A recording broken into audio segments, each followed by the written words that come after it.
Bismillahirrahmanirrahim. Assalamualaikum warahmatullahi wabarakatuh. Yang ingin saya tanyakan adalah bagaimana pandangan Islam mengenai terapi meditasi untuk penyembuhan.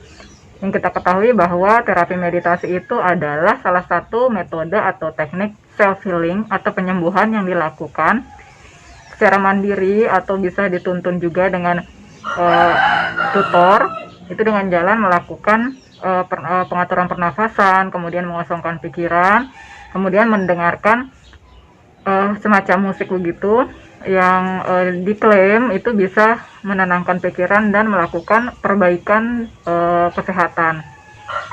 Sedangkan tapi di sini permasalahannya kita tahu bahwa teknik ini diadopsi dari orang non muslim gitu, biasanya kan dari kaum Buddha, Hindu seperti itu.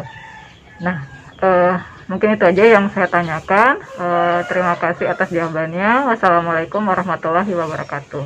Waalaikumsalam warahmatullahi wabarakatuh. Nah, ini pertanyaan luar biasa ini tentang meditasi. Saya sendiri sering mendengar kata meditasi, tetapi tidak tahu seperti apa meditasi itu. Tapi dari pertanyaan tadi kita bisa sedikit tahu bahwa seperti itu loh meditasi.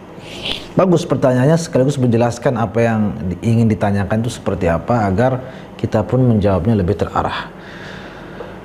Secara umum, bagaimanapun pengobatannya dan mohon maaf dari manapun asalnya, yang penting tidak ada yang bertentangan dengan prinsip ajaran Islam, silahkan. Misalnya ada pengobatan, mohon maaf, jadi dikatakan Hindu-Buddha, oke. Kan kedokteran ini saja semua kita tahu sumbernya dari mana, dari barat, dari mana, dari non-muslim juga. Tapi kan ya kita pakai dan kita hormati, kita junjung tinggi ya. Bahkan dokter itu kita anggap itu adalah suatu profesi yang tinggi. Padahal Islam sudah ada pengobatan dari zaman Nabi, sudah ada terapi-terapi ya, sudah ada pengobatan timur. Kan kalau kedokteran ini sebutlah pengobatan barat. Tapi kan kita tidak persoalkan. Kenapa kita tidak persoalkan? Yang penting itu apa yang dijalankan. Apakah di situ ada misalnya obat yang digunakan pakai benda-benda najis, misalnya seperti babi dan lain sebagainya, itu baru kita persoalkan. Ya, baru apakah ada vaksin yang menggunakan bahan-bahan haram dan lain sebagainya, baru kita persoalkan. Tapi selama pengobatan, proses pengobatannya steril dari hal-hal yang dilarang secara prinsipil dalam agama Islam, selama steril dari itu, maka silahkan.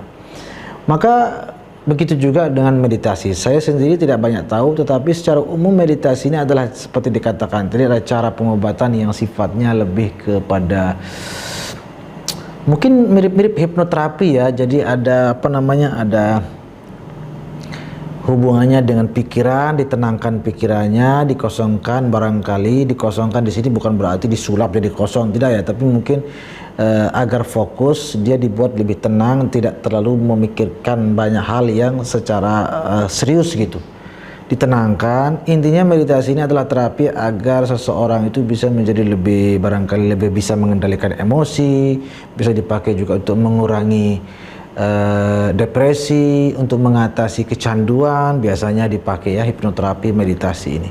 Bagus. Nah, sekarang tinggal caranya. Saya tidak tahu caranya bagaimana. Apakah ada cara yang haram? Mohon maaf, misalnya apakah ada di situ pegang-pegangan laki perempuan misalnya? Atau apakah ada cara-cara di situ dia menyebut-nyebut nama Tuhan lain misalnya? Atau apakah dia menggunakan mantra-mantra yang digunakan oleh para penyihir misalnya? Jika seperti itu, maka haram. Tapi jika tidak ada, misalnya hanya tutup mata, tarik nafas, misalnya, saya nggak pernah mengalami, tapi misalnya saja ya, tidak ada hal-hal yang diharamkan, maka kita tidak ada alasan untuk kemudian mengharamkan. Jadi maksud saya apa? Alasan semata-mata bersumber dari itu bukan alasan yang kuat untuk mengharamkan sesuatu.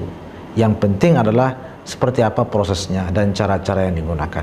Namun nasihat saya meski demikian, jika itu diragukan, bahkan tidak diragukan sekalipun, Di dalam Islam kalau berbicara meditasi penenang jiwa, di dalam Islam itu ada meditasi yang jauh lebih ampuh, bukan tidak kalah ampuh, jauh lebih ampuh dalam menenangkan hati, pikiran, mengendalikan emosi dan lain sebagainya. Ala bidzikrillah tatmainnul qulub, kata Allah. Dengan zikir banyak kepada Allah, maka hati menjadi tenang. Nabi dalam hadis mengatakan, ala inna fil jasadi mudghah idza salahat salaha jasadu kulluhu wa idza fasada fasada jasadu kulluhu. Dalam badan ini ada segumpal daging. Jika yang segumpal daging itu baik, semuanya baik. Tapi jika tidak baik, maka semuanya tidak baik. Yaitu hati.